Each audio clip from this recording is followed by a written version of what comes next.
YouTube channel. ठीक है जी, इससे पहले वाले पार्ट्स में हमने ह्यूमन हेल्थ एंड डिसीज़ के बहुत सारे टॉपिक को कवर किया है। आपने नहीं देखा उन वीडियोस को तो प्लीज़ जाके उन पार्ट्स को एक बार देख लीजिए। ठीक है, हमने बैक्टीरियल डिसीज़ को और सारे डिसीज़ को ऑलमोस्ट ख़त्म कर दिया है। ठीक है, प्लाज्मोडियम की लाइफ साइकिल को भी ऑलमोस्ट ख़त्म हमने कर दिया था। ठीक है, और हम पहुँचे थे कहाँ पे, इम्यूनिटी वाले टॉपिक पे। ठीक है, इम्यूनिटी हमने स्टार्ट कर दिया था, एंटीबॉडी का स्ट्रक्चर हमें बचा था मतलब करना। ठीक है, यहाँ से स्टार्ट करना था। So without wasting your time let's start the video with antibody structure. तो एंटीबॉडी का स्ट्रक्चर मैं एक्सप्लेन करूँगा, लेकिन उससे पहले कुछ लिखा देता हूँ। क्लियर? तो each antibody molecule has 4 peptide chains, है ना, कि हर एक एंटीबॉडी मॉलिक्यूल में 4 पेप्टाइड चेन्स होती हैं। उनमें से 2 स्मॉल होती हैं और 2 लॉन्गर चेन्स होती हैं। ठीक है, 2 स्मॉल चेन्स जिसे हम लाइट चेन्स कहते हैं और 2 लॉन्गर चेन्स जिसे हम हैवी चेन्स कहते हैं। अब इसे हम किसी भी एंटीबॉडी मॉलिक्यूल को हम अल्फ़ाबेट के हिसाब से इस तरीके से एक्सप्लेन करते हैं। यह सिंबल है H2L2, मतलब 2 heavy chains 2 light chains. Clear है? इतना समझ आया? ठीक है, 2 H2 का मतलब 2 हैवी चेन्स, है ना, और L2 का मतलब 2 light chains. Clear? So antibody structure represented as H2L2। Clear जी? ओके, अब हम क्या करते हैं, सीधा आपको लेके चलते हैं एंटीबॉडी की स्ट्रक्चर पे कि ये दिखता कैसे है। तो देखो भाई, नॉर्मली एंटीबॉडी की शेप होती है वाई शेप की। किस टाइप की शेप की होती है? वाई शेप की। इस टाइप से कैपिटल वाई जो होता है ना, ये वाला वाई। क्लियर? इतना समझ आया? अब ध्यान से देखना मैं कैसे बताता हूँ इस एंटीबॉडी के स्ट्रक्चर को। ठीक है, तो वाई शेप का है। तो ये जो आपको लंबे लंबे दिख रहे हैं ना, ये हैवी चेन्स है। मैंने बताया था लॉन्गर चेन्स हैं 2, लाइटर चेन्स हैं 2। तो ये छोटे छोटे बच्चे जैसे दिख रहे हैं ना, वो लाइटर चेन्स है भाई। ठीक है, तो 2 लाइटर चेन्स 2 हैवी चेन्स, इसलिए H2L2 से इसने ऐसे रिप्रेजेंट किया जाता है, यानी कि 2 heavy chain 2 light chain. Clear है? और दोनों चेन्स यानी कि this is long and this is short chain, दोनों जुड़ा होता है एक दूसरे से डाइसल्फाइड बॉन्ड से। कौन से बॉन्ड से? डाइसल्फाइड बॉन्ड से। ये चीज़ नीट में पूछी जा चुकी है कि कौन सा बॉन्ड होता है। वो बोलेगा hydrogen bond, covalent bond, ionic bond और डाइसल्फाइड बॉन्ड। तो आपको बोलना पड़ेगा ना डाइसल्फाइड बॉन्ड से मतलब जुड़ा होता है करके। तो ये आपको याद रखना पड़ेगा यार, है ना। बहुत सारी चीज़ें याद रखने वाली होती है। अब समझा तो मैं सिर्फ स्ट्रक्चर सकता हूँ, ठीक है, याद तो रखना पड़ेगा ना आपको। तो देखो, समझने वाली चीज़ क्या है, यहाँ पे 2 चेन्स जुड़े हुए हैं। ये वाई शेप का चेन बना दिया मैंने, ये शॉर्ट चेन। ठीक है, अब इन दोनों के बीच में ये गैप कैसा है, देखो यहाँ पे शायद मैंने गलत बना दिया। मेन डायग्राम से ही समझाता हूँ यार, ठीक है, बनाने में टाइम लगेगा। तो देखो ये डायग्राम, ठीक है, यहाँ पे जूम करके देखोगे, ठीक है, आपको जूम करके दिखा देता हूँ यार, ठीक है, मज़ा आएगा। ठीक है, तो ये देखो, ये वाला पॉइंट देखोगे, ठीक है, तो इस टाइप से है। ये ग्रूव्स बने हुए हैं ना, छोटे छोटे ग्रूव्स, ठीक है, छोटे छोटे जो ग्रूव्स बने हुए हैं, यहाँ पे एंटीजन बाइंडिंग साइट है। मतलब एंटीजन का मतलब क्या होता है? कोई भी फॉरेन पार्टिकल, पैथोजन हो गया, है ना, माइक्रो पार्टिकल्स हो गए, कोई भी चीज़ हो, फॉरेन पार्टिकल पैथोजन मान लेते हैं माइक्रो ऑर्गेनिज्म, उसे हम एंटीजन कहते हैं। अब वो यहाँ पे आके बंध जाता है ना, ये ट्रैप कर लेता है। ये तो एंटीबॉडी मॉलिक्यूल है, तो इसको ट्रैप करके इसको खा जाएगा, है ना, तोड़ देगा, उसके स्ट्रक्चर्स को तोड़ देगा, जिससे कि वो एंटीजन जो है वो पूरी तरीके से डिस्ट्रॉय हो जाएगा और हमारी बॉडी जो है वो डिफेंस मैकेनिज्म को अच्छे से शो कर पाएगी और हमारी बॉडी प्रोटेक्ट हो जाएगी एंटीजन से या फिर माइक्रो ऑर्गेनिज्म से। क्लियर है जी? ठीक है, तो ये जो एंड है इसको एन टर्मिनल बोल दोगे, ठीक है, एन टर्मिनल बोलोगे, और ये जो लास्ट टर्मिनल है उसको सी टर्मिनल बोलो। ठीक है, तो एंटीजन बाइंडिंग साइट को हम बोलेंगे एन टर्मिनल, और जहाँ पे एंटीजन नहीं बनता उसको बोलेंगे, मतलब बंधता है ना, बनता नहीं है, मतलब कि आके अटैच होता है ना, नहीं होता, वहाँ पे सी टर्मिनल होता है। क्लियर है इतना? ठीक है, लाइट चेन्स, हैवी चेन्स, है ना, समझ आ गया आपको? किससे जुड़े होते हैं? डाइसल्फाइड बॉन्ड से। बस इतना ही याद रखना है, ठीक है। याद रखने वाली चीज़ें आगे बताऊंगा, कौन कौन सी चीज़ें रखनी है याद, है ना। आगे देखो, मैंने लिख के रखा है नोट में, आपके लिए तो है यार। तो नोट देखो, heavy chain and light chain of antibody is joined each other के साथ बाय डाइसल्फाइड बॉन्ड्स, यानी कि सल्फर के बॉन्ड से जुड़े होते हैं। Is that clear to everyone? क्योंकि ये नीट का क्वेश्चन है, तो आपको बहुत ज़्यादा सतर्क रहना पड़ेगा, क्योंकि सिली मिस्टेक्स बहुत ज़्यादा होती है। ठीक है, अब देखो हम आगे बढ़ते हैं। एक्टिव इम्यूनिटी और पैसिव इम्यूनिटी हमने पहले बताया था कि 2 टाइप की होती है। हमने बोला था इनेट इम्यूनिटी और एक एक्वायर्ड इम्यूनिटी। अब एक्वायर्ड इम्यूनिटी में, ठीक है, सॉरी, वहाँ पे मैंने आपको, है ना, इनेट इम्यूनिटी में ये बताया होगा कि जो बेबी होता है ना, उसके मतलब जो मदर का मिल्क होता है उसके मतलब कोलोस्ट्रॉम में है ना IgA एंटीबॉडी होता है, वो ट्रांसफ़र होता है बेबी में, ठीक है। तो मैंने उसको इनेट इम्यूनिटी बोला होगा, लेकिन वो इनेट इम्यूनिटी नहीं है। वो क्या है? वो इनेट इम्यूनिटी नहीं है, वो है एक्टिव इम्यूनिटी, ठीक है। एक एक्टिव इम्यूनिटी होता है, पैसिव इम्यूनिटी होता है। एक्टिव इम्यूनिटी का मतलब क्या होता है कि आप सपोज करो एक्टिव इम्यूनिटी में मतलब कि वो एक्टिवेट हो जाएगा ऑटोमेटिक, मतलब कि वैक्सीन्स वगैरह है ना, यानी कि जो मैंने बताया था एक्वायर्ड इम्यूनिटी के टाइम में कि जो पैथोजन आया, ठीक है, इन्फेक्ट किया, हमारे अंदर एंटीबॉडी बना, ये एक्टिव इम्यूनिटी है। पैसिव इम्यूनिटी क्या होता है? पैसिव इम्यूनिटी का मतलब होता है रेडीमेड, जैसे कि आपने रेबीज सपोज कर कुत्ता काटा आपको, तो आप जाके है ना डॉक्टर के पास जाओगे तो कुत्ता जो काटा है ना उसके लिए रेबीज का इंजेक्शन देगा, वैक्सीन देगा उसके लिए, क्लियर है। तो ये जो वैक्सीन है ना, वो भी क्या है? एक तरह का पैसिव इम्यूनिटी, जो रेडीमेड वैक्सीन है, या फिर बोल सकते हो आप कोई भी मेडिसिन, हाँ, उस किसी भी बीमारी से बचने के लिए कोई मेडिसिन देता है, तो वो क्या है? एक तरह का पैसिव इम्यूनिटी है।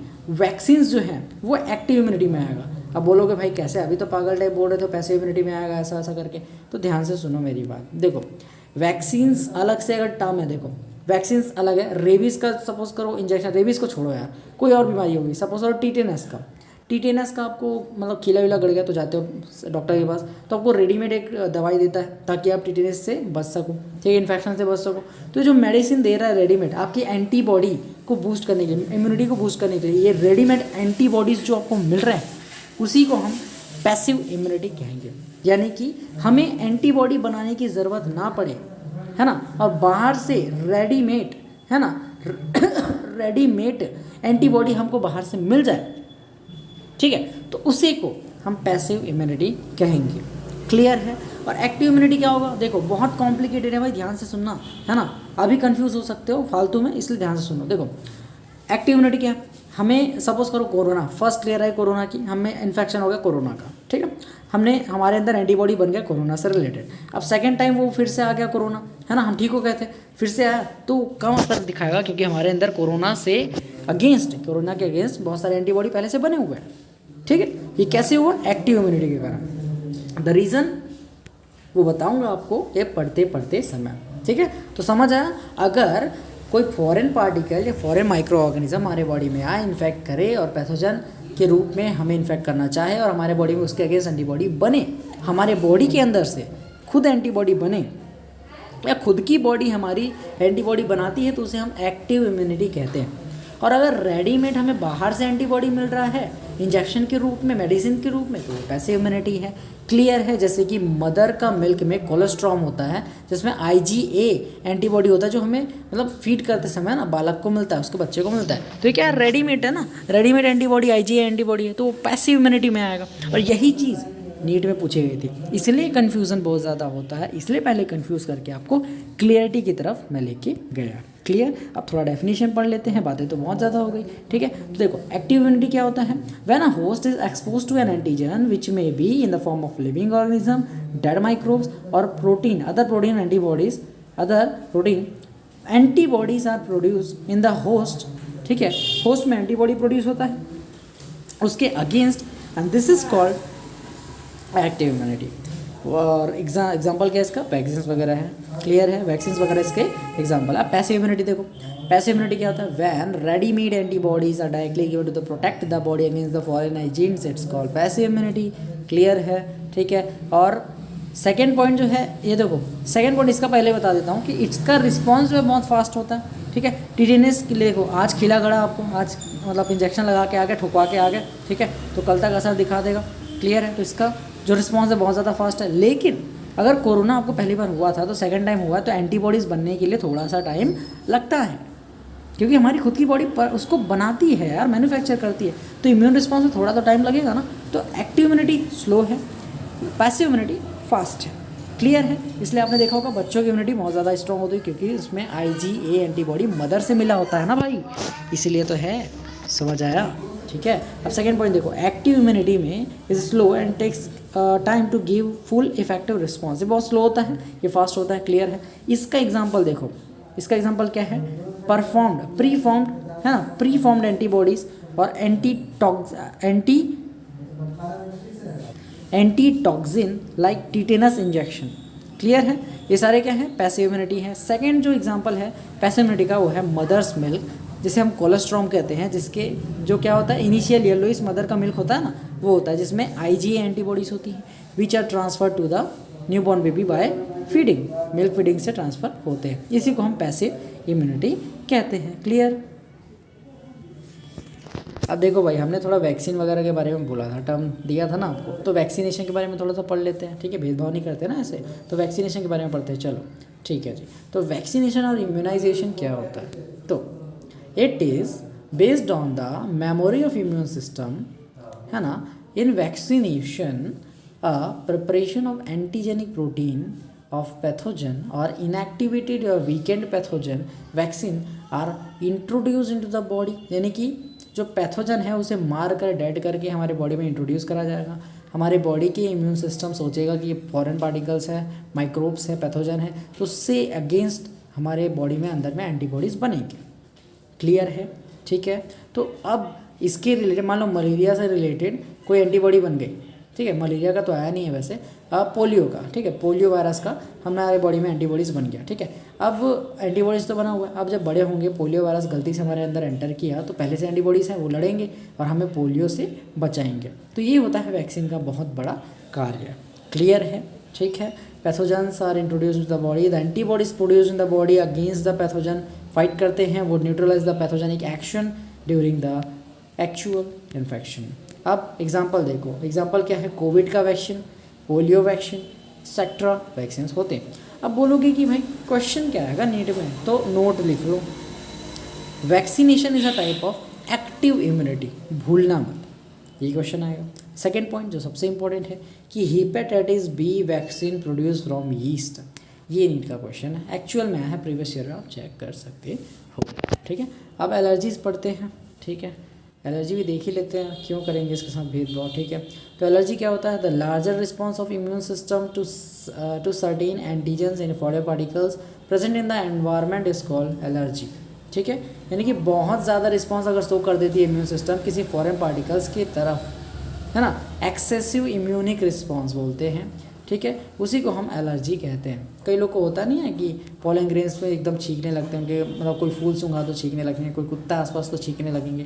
ठीक है, ऐसा एलर्जी रहती है उनको। And the substance to which the immune response produced is called allergens, है ना, उन्हें एलर्जेंस कहते हैं। And the antibodies produce are called IgE। ठीक है, तो मैंने बताया था एलर्जिक रिएक्शंस के रिस्पॉन्स में IgE जो एंटीबॉडीज़ है वो प्रोड्यूस होती है। ठीक है, अब देखो नेक्स्ट क्या है? Allergy. Allergy is due to release of chemicals like histamine and serotonin from the mast cell. ठीक है, जब भी हमें एलर्जेंस के कांटेक्ट में आते हैं, है ना, तो हमारे जो मास्ट सेल्स होते हैं, मास्ट सेल क्या होते हैं? एरियोलर टिश्यूज़ में होते हैं, पढ़ाया था मैंने 7 चैप्टर में, नहीं पढ़ा तो एक बार जाके देखो 11th में। ठीक है, तो मास्ट सेल्स रिलीज करते हैं हिस्टामिन और सेरोटोनिन, 2 केमिकल्स हैं जो कि क्या करते हैं? इन्फ्लेमेटरी रिस्पॉन्स शो करते हैं। ठीक है, and drugs like anti histamine, histamine produce कर रहे हैं एलर्जिक रिएक्शन को, तो एंटी हिस्टामिन देंगे, एड्रेनालिन देंगे, स्टेरॉइड्स देंगे, जो कि रिड्यूस करेगा एलर्जिक रिएक्शन के सिम्टम्स को। ठीक है, तो सिम्टम्स क्या दिखे हैं, है ना, एलर्जी प्रोड्यूस क्यों हो रही है? हिस्टामिन और सेरोटोनिन जो कि मास्ट सेल से रिलीज हो रहा है उसकी वजह से। और उसको ठीक करने के लिए हम क्या देंगे? एंटी हिस्टामिन देंगे, एड्रेनालिन देंगे, स्टेरॉइड देंगे, जो कि सिम्टम्स को तुरंत कम करेगा एलर्जी का। ठीक है, अब एग्जांपल ऑफ एलर्जेंस, एलर्जेंस कौन कौन से? Pollen grain, dust particles etcetera, ये सब एलर्जेंस है जो कि एलर्जी कॉज करते हैं। ठीक है, अब देखो यहाँ पे एक छोटा सा टर्म आता है auto immunity. Auto immune disease जैसे कि लूपस बहुत ज़्यादा कॉमन है। ठीक है, लूपस एक होता है ऑटो इम्यून डिसीज, जिसमें चेहरे पे ना ऐसे, ये नाक है, इसके आसपास ऐसे लाल लाल रैशेस हो जाते हैं, परमानेंट रहते हैं, ये हटते नहीं है। ठीक है, और ये डिसीज़ जो है ना ऑटो इम्यून डिसीज़, ये कम्प्लीटली क्यूरेबल नहीं होता, इसका ट्रीटमेंट ही नहीं होता।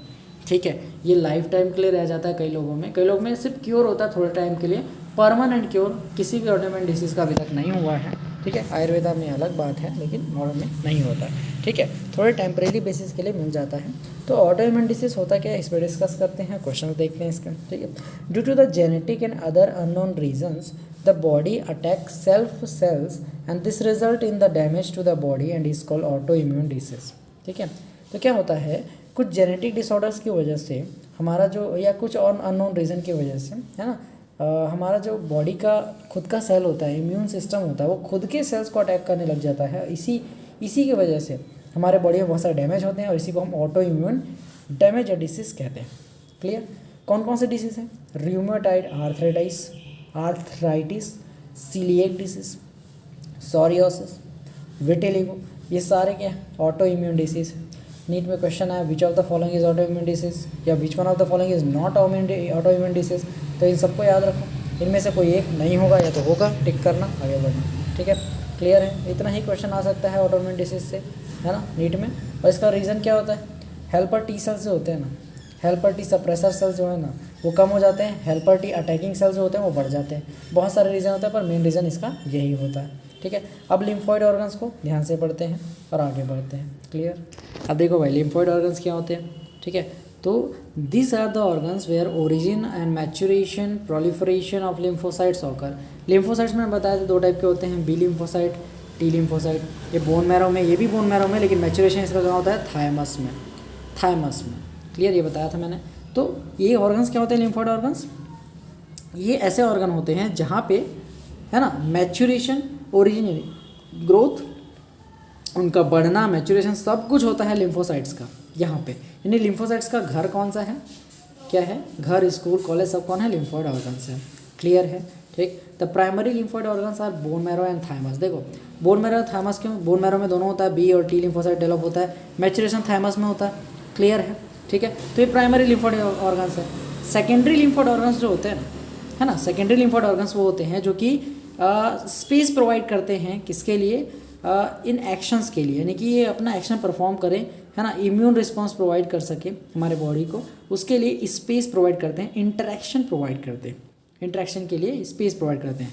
These organ, secondary lymphoid organ, provide the sites of interaction of lymphocytes with the antigens. एक बार पढ़ देता हूँ तो आपको समझ आ जाए। ठीक है, तो primary lymphoid organs bone marrow और थाइमस है, where immature lymphocyte differentiate into the antigen sensitive lymphocyte, यानी कि जहाँ पे इमेच्योर लिम्फोसाइट मैच्योर होते हैं एंटीजन सेंसिटिव लिम्फोसाइट्स में। Clear? After maturation this lymphocyte B और T migrate to the secondary lymphoid organs like spleen, lymph nodes, tonsils, Peyer patches of small intestine, appendix. ये सब क्या है? सेकेंडरी लिम्फोइड ऑर्गन है, आपको याद होना चाहिए। इससे भी क्वेश्चन बन सकता है। कौन कौन सा secondary lymphoid organ? Spleen, lymph node हो गया, टॉन्सिल हो गया, pair patches of small intestine and appendix. Clear? Secondary lymphoid organ क्या काम करता है? ये साइट प्रोवाइड करता है इंटरेक्शन के लिए लिम्फोसाइट्स का एंटीजन्स के साथ। ठीक है, मैंने बताया था एंटीबॉडी एंटीजन इंटरेक्शन होता है, ये एंटीजन एंटीबॉडी इंटरेक्शन होता है जिससे कि एंटीजन्स को ये एंटीबॉडी बांध देता है और इसे डिस्ट्रॉय कर देता है। वैसे ही लिम्फोसाइट्स भी काम करते हैं। ठीक है, लिम्फोसाइट से काम करते हैं। बी लिम्फोसाइट तो खुद एंटीबॉडी को रिलीज करेगा यार, तो उसके लिए साइट भी तो चाहिए ना, तो वही साइट को कौन प्रोवाइड करता है? Secondary lymphoid organ. अब देखो क्वेश्चन कहाँ से आएगा? नोट करने के बाद ये है, यही से क्वेश्चन आएगा। Spleen is the graveyard of RBC, यानी कि स्प्लीन जो है आरबीसी का कब्रस्तान है, and it has a large reservoir of erythrocyte, यानी कि बहुत बड़ा, बहुत ज़्यादा इसके पास मतलब आरबीसी होता है। और एक बात बताऊँ, प्योर आरबीसी यानी कि प्योर ब्लड जो होता है स्प्लीन में आता है। क्लियर है? Second point, the lymphoid tissue located within the lining of the major tracts respiratory, digestive and urogenital tracts called mucosa associated lymphoid tissue MALT. ठीक है, यानी कि लिम्फॉइड टिश्यू जो कि लोकेटेड होता है इन द लाइनिंग किसमें? लाइनिंग रेस्पिरेटरी ट्रैक्ट की लाइनिंग हो गई, डाइजेस्टिव ट्रैक्ट की लाइनिंग हो गई, यूरोजेनाइटल ट्रैक्ट की लाइनिंग हो गई। इनमें जो लिम्फॉइड टिश्यू होते हैं, है ना, इनकी लाइनिंग में, उसे हम बोलते हैं म्यूकोसा एसोसिएटेड लिम्फॉइड टिश्यू। ऐसे टिश्यूज को क्या बोलते हैं हम? म्यूकोसा एसोसिएटेड लिम्फॉइड टिश्यू, यानी कि MALT। और सबसे इम्पॉर्टेंट बात ये है कि नीट में क्वेश्चन आया कि माल्ट जो होता है वो 50% ऑफ लिम्फॉइड टिश्यू को ह्यूमन बॉडी में क्या करता है? मेकअप करता है या फिर कंसिस्ट करता है। यानी कि MALT, mucosa associated lymphoid tissue contains या consist of 50% of the lymphoid tissue in the human body. Full form भी इसका पूछ सकता है। क्लियर है? ठीक है, एक बार और बता देता हूँ कि लिम्फॉइड टिश्यू जो कि लोकेटेड होता है within the lining of the major tracts like respiratory, digestive, urogenital tracts and are called mucosa associated lymphoid tissue. और नीट में इससे रिलेटेड क्वेश्चन सिर्फ एक सबसे ज़्यादा पूछा गया है, वो है इसका फुल फॉर्म, और दूसरा malt mucosa associated lymphoid tissue consist of 5% या 50% या 5 नहीं 50% of the lymphoid tissue in the human body. Clear है, सबसे इम्पोर्टेंट यही चीज़ है। अब इसके बाद नेक्स्ट वीडियो में हम स्टार्ट करेंगे AIDS यानी कि एड्स को अच्छे से समझेंगे, ठीक है। और क्या ही बोलूँ, कोई डाउट है तो कमेंट कर देना, ठीक है। और अच्छा लगे तो लाइक कर देना, बस और क्या, ठीक है। मिलते हैं मतलब वीडियो, तब तक के लिए जय हिंद जय भारत।